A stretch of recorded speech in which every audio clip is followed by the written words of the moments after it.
Soc la Muni i soc practicant de xamanisme. Avui vinc amb caputxa i tot. Avui, tal com us vaig dir fa uns vídeos, us porto el viatge de tambor. Un quart d'hora durarà. Al final us faré una senyal en la que sentireu més. Després el ritme normal del tambor. I després més ràpid i picaré com a final. La primera vegada que faig aquests tres més ràpidament és perquè des d'allà on esteu torneu. El meu consell avui, la indicació és que intenteu anar al món inferior i estigueu observant aviam si us apareix un animal guia, un animal espiritual. D'acord? Perquè tinguem una referència. Recordeu que abans d'entrar-hi heu de fer una miqueta de relaxació i com sempre us deixo a la descripció els vídeos on ja parlava d'això i donava les instruccions. Hi ha moltes maneres diferents de fer-ho, però jo al principi de les meditacions faig un parell de maneres i podeu recórrer a aquelles per quedar en relaxació profunda abans de que comenceu. Direu, per què la caputxa? Perquè tenia ganes de posar-me-la, és un motiu, me la va regalar la meva amiga Sílvia pel meu aniversari, l'ha feta ella a mà, fins i tot aquesta part pintada que porta a la vora. I perquè, a més, en els viatges xamànics hi ha una cosa que encara no us havia explicat, i és que normalment ens tapem els ulls.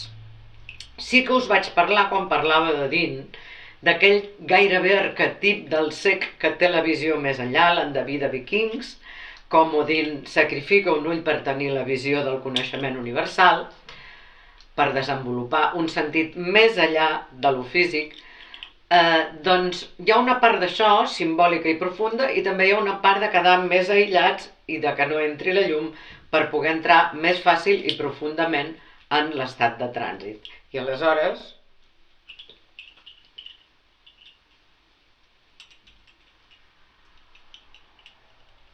així és com me la posaria, o potser així, però que em tapi la visió i que em deixi com més, amb mi mateixa, creant aquest espai de relaxació des del qual viatjar als mons diferents.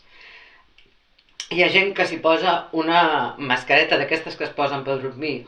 Us podeu posar també una cosa molt clàssica de moltes cultures xamàniques arreu del món, és posar-se una cosa que va com una cinta aquí però que porta com un serrallet de filets amb boletes o feta de cuiro o dentelina. Us posaré una imatge. Ara començaré i no ho faré només amb el tambor, perquè tant jo com altres persones amb les que he tingut ocasió de comentar-ho, els nostres principis, el tambor normal no ens era fàcil, ens inquietava una mica, no acabàvem d'entrar en concentració, etc. Per si de cas, perquè veig que és una cosa molt comú, hi poso una miqueta altres sons percussius, com un sonall que porto al turmell i aquests cascavells, això també és un sonall però de cascavells que fan un soroll més metàl·lic. Al final us mostraré el sonall que porto al turmell.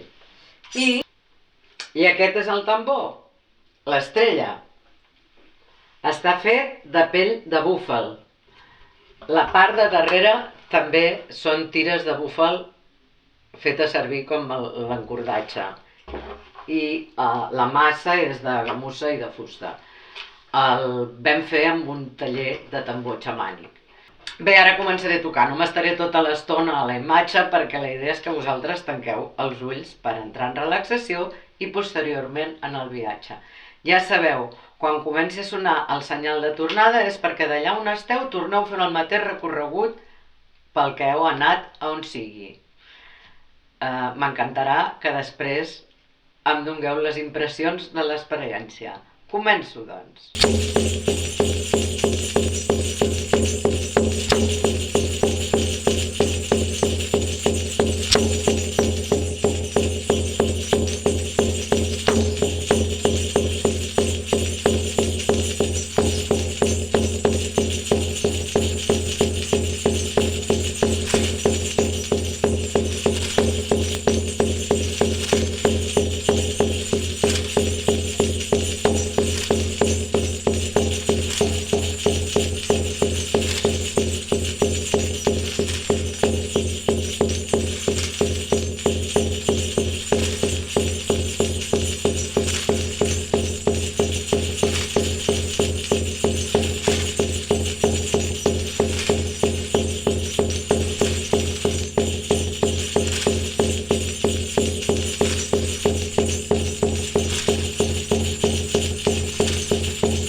Ben tornats! Espero que us hagi anat força bé i que em deixeu les opinions i l'experiència als comentaris. També recordeu que el que sigui que heu imaginat, vist, sentit de debò, si realment heu entrat en la realitat no ordinària, el que hagueu visualitzat, el que sigui, és important que ho apunteu. Tal com us he dit abans, us ensenyo els altres instruments.